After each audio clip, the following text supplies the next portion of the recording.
On July 30th of 2020, I went over to the ID unit and I spoke to Sergeant David Jury. He works in the CSI unit. He's the one that is responsible for running the majority of prints through APHIS and AFIX, and he's also there to process latent prints and make comparisons. I consulted with him. He informed me at that time there were 2 latent prints that had never been identified that were lifted during the initial crime scene investigation. He stated those latent prints had previously been run through APHIS and AFIX with no hit.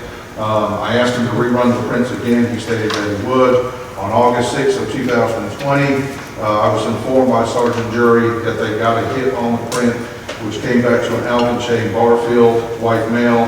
The fingerprint that was identified was his right middle finger. This fingerprint was lifted from a cable box inside the home residence of the victim.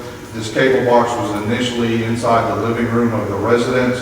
When the crime scene was investigated, the cable box was actually found disconnected from the TV found in the sunroom upside down on the floor. It was the only print that was lifted off the cable box. A 2003 case, they said that there were multiple prints in the home that belonged to someone other than the victim. We have 2 prints that were unidentified as of 2020 and one that they believe matches my client, but we haven't confirmed that, of course. We're talking about a 17-year-old case.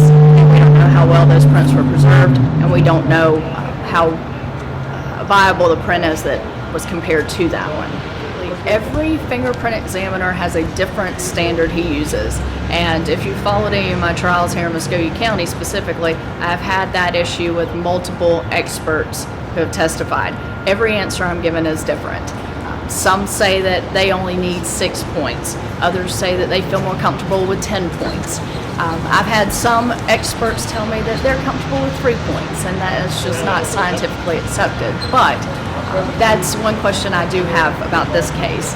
We have Detective Jury who compared the prints, and I'm curious to know how many points he found that matched from that right middle finger.